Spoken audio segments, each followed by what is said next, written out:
যুক্তরাষ্ট্র ইরান উত্তেজনা, কূটনৈতিক সমাধানে আগ্রহ সত্ত্বেও হামলার ইঙ্গিত ট্রাম্পের। এবং গাজা ইসরায়েলের হামলা সত্ত্বেও তেল আবিবের পাশে থাকার ঘোষণা মোদির।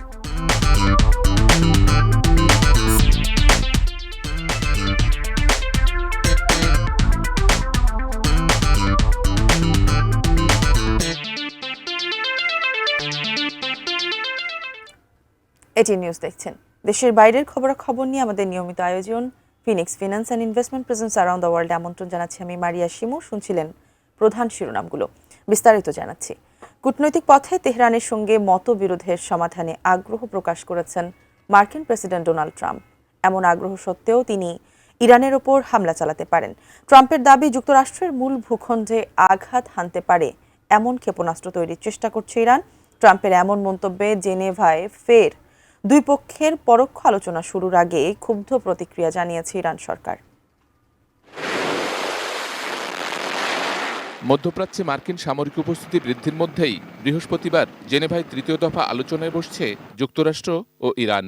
ওমানের মধ্যস্থতায় এ পরোক্ষ আলোচনায় ইরানের কর্মকর্তাদের সঙ্গে ট্রাম্পের বিশেষ দূত উইটকফ ও জারেড কুশনার উপস্থিত থাকবেন।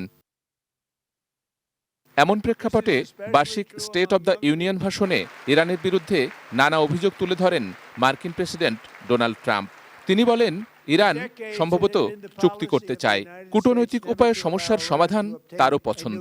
তবে তিনি ইরানকে পরমাণু অস্ত্র ধারণ করতে দেবেন না। ইরানকে সন্ত্রাসের ১ নম্বর পৃষ্ঠপোষক বলেও অভিহিত করেন Trump. They've killed and maimed thousands of American service members. মার্কিন প্রেসিডেন্ট বলেন, গত জুনে ইরানের পরমাণু স্থাপনায় হামলার পর পরমাণু অস্ত্র তৈরির চেষ্টা না করার জন্য তাদের সতর্ক করা হয়েছিল। তবু তারা তা করছে। তেহরান এমন ক্ষেপণাস্ত্র তৈরির কাজ করছে যা যুক্তরাষ্ট্রের মূল ভূখণ্ডে পৌঁছতে সক্ষম। ট্রাম্প বলেন, মধ্যপ্রাচ্যে যেসব বোমা হামলা হয় সেগুলোর জন্য ইরানই দায়ী। They've already developed missiles that can threaten Europe. ট্রাম্পের এসব মন্তব্যের তীব্র প্রতিক্রিয়া জানিয়েছে ইরানের পররাষ্ট্র মন্ত্রণালয়। তার এই বক্তব্যকে বড় মিথ্যাচার বলে বর্ণনা করেছেন মন্ত্রণালয়ের মুখপাত্র ইসমাইল বাঘাই। ইরান বছরের পর বছর ধরে বলে আসছে যে তাদের পরমাণু কর্মসূচি কেবল বেসামরিক উদ্দেশ্যে। Sheikh Abdus Salam, desk report, ATN news. চলমান উত্তেজনার মধ্যেই জেনেভায় তৃতীয় দফার আলোচনা শুরু করেছে মার্কিন ও ইরানি কর্মকর্তারা। ওমানের অনুষ্ঠিত বৈঠক ইরানের প্রতিনিধি দলের নেতৃত্ব দিচ্ছেন পররাষ্ট্রমন্ত্রী আব্বাস আরাকচি। মার্কিন পক্ষে প্রতিনিধিত্ব করছেন বিশেষ দূত স্টিভ উইটকফ ও জারেড কুশনার। বৃহস্পতিবার আলোচনা শুরুর আগে যুক্তরাষ্ট্রের সাথে একটি ন্যায়সঙ্গত চুক্তিতে পৌঁছানো সম্ভব বলে মন্তব্য করেছেন ইরানের পররাষ্ট্রমন্ত্রী আব্বাস আরাকচি। তিনি বলেন, ইরান ছাড় দিতে প্রস্তুত, তবে প্রযুক্তির শান্তিপূর্ণ ব্যবহারের অধিকার ত্যাগ করবে না।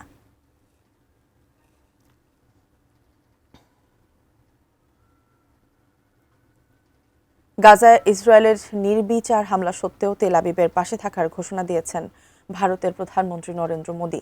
ইসরায়েলি পার্লামেন্ট নেসেট এ দেয়া এক ভাষণে ইসরায়েল ও সন্ত্রাসবাদের বিরুদ্ধে ভারতের পূর্ণ সমর্থনের কথা পুনর্ব্যক্ত করেছেন তিনি। এ সময় মোদিকে ইসরায়েলি পার্লামেন্টের সর্বোচ্চ সম্মান মেডেল অব দ্য নেসেট প্রদান করা হয়। পরে প্রতিরক্ষা, নিরাপত্তা, প্রযুক্তি, কৃষি, পানি ব্যবস্থাপনা এবং বাণিজ্য ইস্যু নিয়ে ইসরায়েলের প্রধানমন্ত্রী বেনিয়ামিন নেতানিয়াহু ও প্রেসিডেন্ট আইজাক হারজগের সঙ্গে গুরুত্বপূর্ণ বৈঠক করেন মোদি।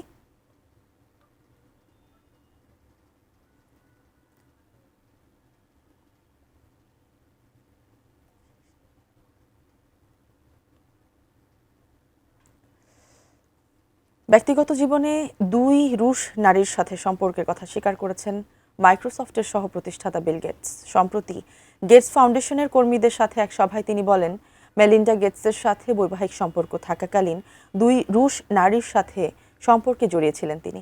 এদের মধ্যে একজন ছিলেন রুশ ব্রিজ খেলোয়াড় এবং অন্যজন ছিলেন পারমাণবিক পদার্থবিদ। তবে ওই নারীরা এপস্টিনের পাচারের শিকার বা ভুক্তভোগী ছিলেন না বলে দাবি করেন বিল গেটস। এই ঘটনাকে বিরাট ভুল হিসেবে উল্লেখ করে এপস্টিনের সাথে তার সম্পর্কের জন্য দুঃখ প্রকাশ করেন গেটস।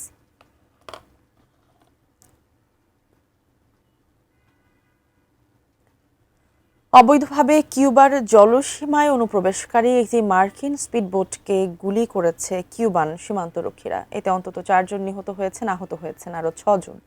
স্থানীয় সময় বুধবার দেশটির মধ্যাঞ্চলীয় প্রদেশ ভিলা ক্লারার উত্তর উপকূলের কাছে এই ঘটনা ঘটে।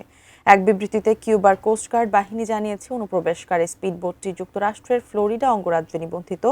দেশটির স্বরাষ্ট্র মন্ত্রণালয়ের বিবৃতিতে বলা হয়, নিজেদের জলসীমায় স্পিডবোটটি শনাক্ত করার পর সেটিকে থামার নির্দেশ দেয় কোস্টগার্ড। তবে এই নির্দেশ না মেনে কোস্টগার্ডকে লক্ষ্য করে গুলি ছোড়ে স্পিডবোটে থাকা আরোহীরা। এতে কোস্টগার্ডের একজন কমান্ডার আহত হন।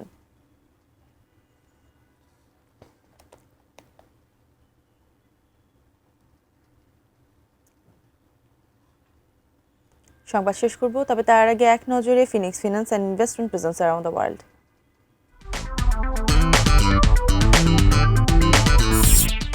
যুক্তরাষ্ট্র ইরান উত্তেজনা, কূটনৈতিক সমাধানে আগ্রহ সত্ত্বেও হামলার ইঙ্গিত ট্রাম্পের।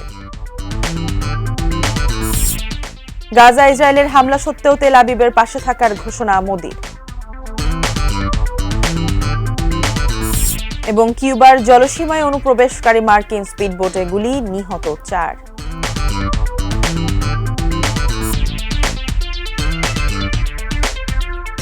এই ছিল Phoenix finance and investment presence around the world. আবারও দেখা হবে একই সময়ে। সঙ্গে থাকুন, দেখতে থাকুন এটিএন নিউজ। ধন্যবাদ সবাইকে।